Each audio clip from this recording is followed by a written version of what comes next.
핸드폰이 중요한 것은 두 가지 의미가 있어요.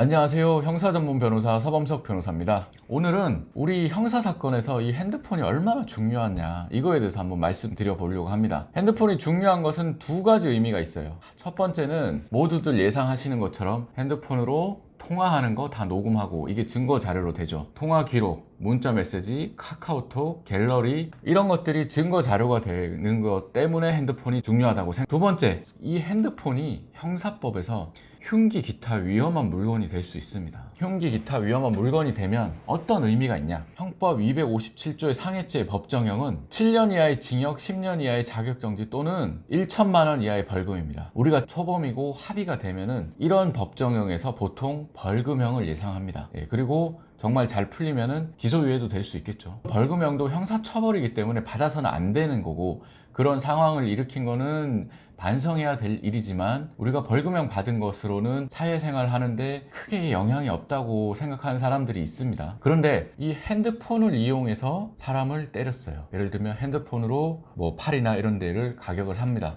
그러면 흉기 기타 위험한 물건을 휴대하여 상해한 것이 됩니다. 그래서 형법 258조의 특수상해가 되어서 단체 또는 다중의 위력을 보이거나 위험한 물건을 휴대하여 상해한 것이 되기 때문에 법정형이 어떻게 되느냐, 1년 이상 또는 10년 이하의 징역에 처한다 이렇게 돼 있어요. 벌금형이 없어요. 아예 벌금형이. 그러니까 벌금형 자체를 받을 수가 없는 거예요. 재판에 가면은 무조건 실형 또는 집행유예가 되는 겁니다. 그 사람의 전과나 합의 여부에 따라서 달라지겠죠. 그런데 문제는 또 뭐냐면은 집행유예 기간 중에 이런 일을 벌였다. 그러면 집행유예를 못 받아요. 그러면 무조건 실형입니다. 핸드폰을 들고 때리냐, 그냥 주먹으로 때리냐에 따라서 이렇게 처벌 정도가 달라지는 거예요. 집행유예 기간 중에 상해를 해도 합의를 하면 벌금형을 받을 수 있기 때문에 그 사람이 구속이 되거나 하지 않겠죠. 사회생활 할 수 있습니다. 그런데 집행유예 기간 중에 핸드폰을 이용해서 사람을 때려버리면은 집행유예를 못 받는 거예요. 무조건 구속이 되는 거예요. 핸드폰이 이렇게 중요합니다. 우리가 형사법에서 특수라고 붙는 흉기 기타 위험한 물건을 붙는 경우에 이렇게 벌금형 자체가 없는 게, 선택형의 벌금형 자체가 없는 범죄가 덜어 있어요.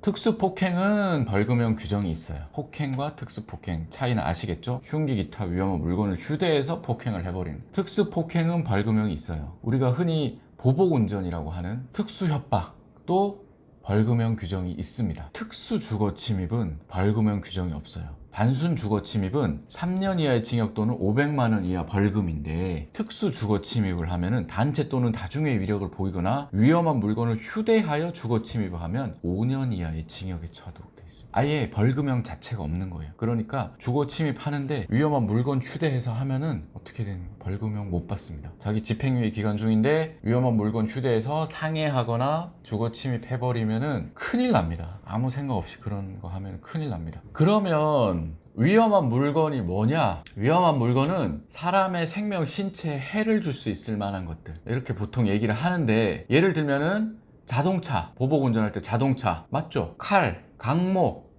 소주병 이런 것들 다 딱 생각하면은 신체나 생명에 해를 줄 수 있죠. 그런데 우리가 이 핸드폰은 항상 들고 다니니까 위험한 물건이라는 생각을 못하는 경우가 있는 것 같아요. 하지만 우리가 주먹으로 그냥 사람 얼굴 때리는 거랑 핸드폰 들고 때리는 거랑 차이가 있죠. 그러니까 이것도 위험한 물건이 맞다는 겁니다. 그러니까 핸드폰이 이렇게 중요하다, 증거 수집에도 중요하고 상해에 있어서 위험한 물건이 될 수 있다는 점에서도 중요하다. 여기서 하나 더, 우리가 흉기 기타 위험한 물건을 휴대하여라고 되어 있잖아요. 휴대하여. 그럼 휴대하여 의미가 뭐냐? 보통 우리가 이렇게 손에 들고 있는 이것만 생각하는데, 그것뿐만 아니라 주머니에 이렇게 넣고 있는 칼을 주머니에 넣고 있는 이런 경우도 휴대하여에 해당한다. 이것도 유념하셔야 될 것 같습니다. 오늘은 휴대폰이 형사사건에서 얼마나 중요한지에 대해서 말씀을 드렸는데, 사실 제가 이제 드리려고 했던 말씀은 특수가 붙는 죄명에 있어서 법정형에 벌금형이 없는 경우가 있다. 그러니까 흉기 기타 위험한 물건을 휴대하여 범죄를 저지르면 큰일 날 수 있다. 그 중에 하나로 휴대폰도 해당한다. 이 말씀을 드리고 싶었던 겁니다. 일상생활에서